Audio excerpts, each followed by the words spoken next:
Hi guys, so in this video, I'm gonna share with you, ilang ulit ko na dito na-share dito sa channel ko na to because I used to share or I used to make videos before about regrowing my hair. Kasi when I age 23, doon na talaga nung umpisa na malagas yung buhok ko. At yung sinubukan ko lang talaga ay yung pag-a-apply ng minoxidil. Share din ako dito sa channel ko na to na mas effective gamitin yung minoxidil kapag nag-a-apply tayo ng derma roller. So, ito yung video dati. Ayan. So, ngayon, I'm going to share with you guys another way para patubuin yung buhok natin. So, in this video, I'm going to try different brand of minoxidil. At the same time, gagamit tayo ng Derma Pen.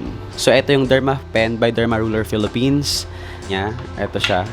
So, yung nakalagay dito is yung charger niya. Tapos, ito yung product. Ayan. So, kasi ginagamit ko siya. So, nakalimutan ko na kung nasaan ko nilagay yung charger. Ito pala.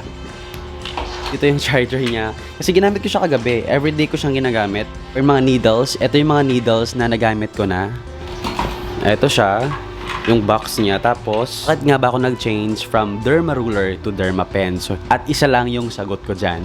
Sa Derma Ruler kasi, sobrang sakit niyang gamitin. I-roll mo siya ng ganyan. Masakit siya. Sobrang sakit niya sa anit. Kaya minsan hindi ako nakakapag-derma ruler kasi nga nahihirapan ako mag-derma ruler compare sa derma pen. So yung derma pen naman, sobrang convenient niya lang gamitin. So yan lang talaga yung reason ko kung bakit nagpalit ako from derma ruler to derma pen kasi yung the way siya gamitin. So eto yung derma pen. So dito mo ilalagay yung needle, ayan. Tapos pwede mo siyang i-charge. Pwede mo siyang i-charge or pwede mo siyang gamitin na nakasaksak pero mas mabuti or better siyang gamitin na naka-charge muna. Ito naman, dito mo i-change yung kanyang size kung gaano kalalim yung gusto mo sa needle. For example, meron ditong 0.25, 0.5, 1.5 or 0.2 or 2 cm 1.5 tapos 0.5. So yung advisable for hair growth ay 0.5. So yun yung maganda sa derma pen compare sa derma ruler. Pwede mong ma-adjust yung size ng needle. Tapos etong needle pala 12 to. Ayan, 12 to pero you can order 24 needles. Eto 12 yung na ipadala sa akin pero walang problema doon. Just adjust the size of the needle. So trivia lang if you're gonna use derma pen sa scalp mo, make sure it's 0.5. Pero kapag sa face mo naman dito, especially dito mo na dito na part, gumamit ka ng 2 or 1.25 or 1. Tapos kapag gagamit ka sa forehead mo naman, make sure mo na mababaw lang talaga yung size ng needle. Gawin mong 0.5 lang, ganon. So ayun, yun lang, eto lang talaga yung makikita mo dito sa packaging ng derma pen. Tapos yung mga explanation. Ito naman yung sa needle. Ayan. Ngayon guys, punta naman tayo dito sa gagamitin kong minoxidil na kapalit dun sa minoxidil na ginagamit ko. So dati yung ginagamit kong minoxidil is Regro.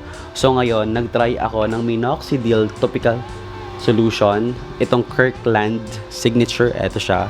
So isang box siya with 6 bottles of minoxidil, good for 6 months. So ngayon nakaka 2 weeks ko palang gamit at I can see talaga, oh my god.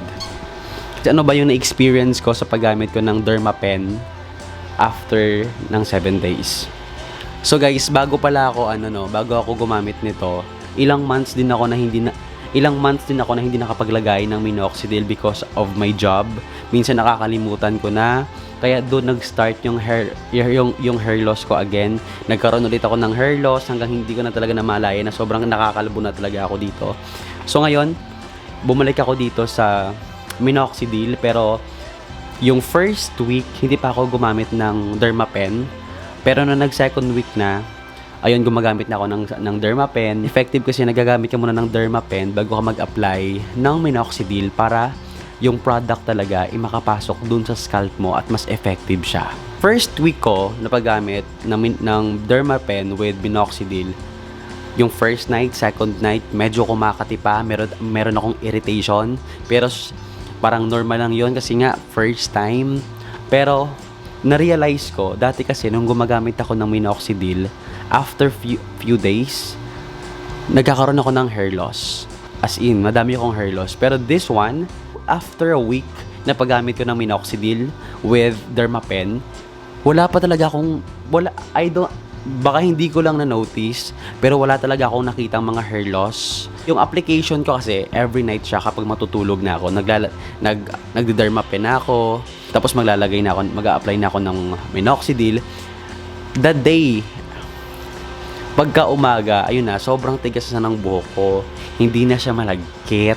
Hindi na siya yung parang, alam mo yun, yung parang oily. So, ayun nga, hindi ako nagkaroon ng hair loss compare sa dati kong nagamit na minoxidil o sa derma roller.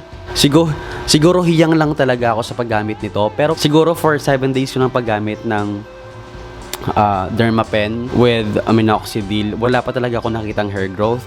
When it comes sa texture ng buhok, medyo kumapal siya. At the same time, yung sinasabi ko sa inyong hindi na siya oily, tapos parang hindi na siya sobrang lagkit, hindi na siya sobrang nipis. Medyo nagkaroon na ng volume yung buhok ko. Makikita nyo naman, ayan. Sa Dermapen na to, hindi lang siya sa buhok pwede din siya sa muka. First session sa Derma ng microneedling, it's worth 1,000 pesos every session or 800 pesos every session. Sa mukha lang yon, wala pa yun sa buhok if nagkakaroon ka ng hair loss. Kapag bumili ka nito ay sobrang practical kasi hindi mo lang siya magagamit sa buhok, hindi mo lang siya magagamit sa mukha, magagamit mo din siya sa mga scars. I have scars here. Ito siya na I'm trying to evaporate. I'm trying to make it na parang hindi na siya makita using this Dermapen. So ayan, marami siyang gamit. Pwede mo siyang gamitin kahit saan. Yung ano lang talaga dito ay dapat mag-i-invest ka din sa needle kasi hindi pwedeng paulit-ulit yung needle mo. At when it comes naman dito sa minoxidil na ginagamit ko, I think this one is affordable than dun sa isang ginagamit ko na nabibili ko sa Watson na worth 1,300 sa 60 ml. So ito kasi 6 yung laman, good for 6 months na to. Yung isang bote niya is for 1 month. So ngayon kasi ipapakita ko sa inyo kung paano ko gamitin yung Dermapen with minoxidil. Okay guys, so first of all, iset nyo yung size ng needle natin into 0.5. Tapos make sure nyo na malinis yung buhok nyo at nakapaligo kayo. I-make sure nyo din na yung ginagamit yung needle is bago. Kakabukas nyo lang dun sa needle. Tapos, mas mabuti o mas prefer ko na naka-charge na yung aking Dermapen para mas madali yung pag-apply ko dito. And makikita nyo naman yung aking pagkapanot dyan. So, first, dito muna tayo sa ating forehead. So, yung pag-apply taas, baba yung pag-apply. Tapos, isa-section mo yung buhok mo. Tapos, apply taas, baba. Tapos, paulit-ulit lang na yun yung gagawin mo. Isi-section mo yung buhok. Tapos, i-dermapen mo yung every side. Tapos, nag-focus ako dito sa likod kasi dyan na yung part talaga na medyo natatanggal na talaga yung buhok ko or nauupaw na ako. Kaya, medyo natagalan ako dyan kasi gusto ko na every layer or every part ng buhok ko or ng scalp ko ma-dermapen talaga. Tapos, yung ginagawa ko dito, kapag natapos ko na yung isang layer ng buhok ko, naglalagay ako kaagad ng minoxidil, tapos minamassage ko, tapos magsi-section ulit ako, mag-dermapen ulit ako, tapos maglalagay ulit ako ng minoxidil, tapos massage ulit, tapos dermapen, tapos minoxidil. Ulit mo lang siyang gagawin hanggang maubos mo yung buhok mo. So yung part lang talaga na nilalagyan ko ng minoxidil o yung dinidermapen ko lang, yung sa taas lang na part, tapos konti lang talaga yung nilalagay ko sa side kasi yung nauupaw naman talaga usually sa kalalakihan ay yung kanilang upper part na buhok o yung sa upper na skull.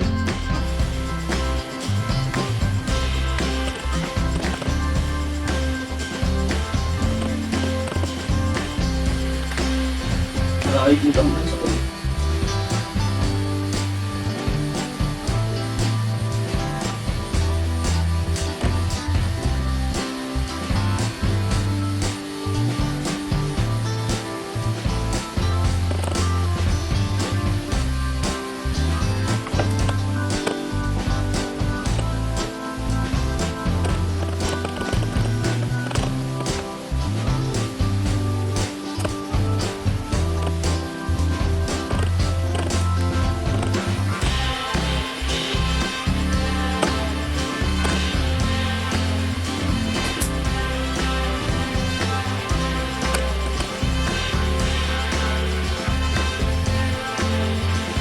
So guys, I'm going to give you an update after a month of using these products. Pero sa ngayon, I will recommend you this product kasi nga 2 years ago ginagamit ko na talaga tong brand na to, and I can assure you that you can get the result na gusto mo.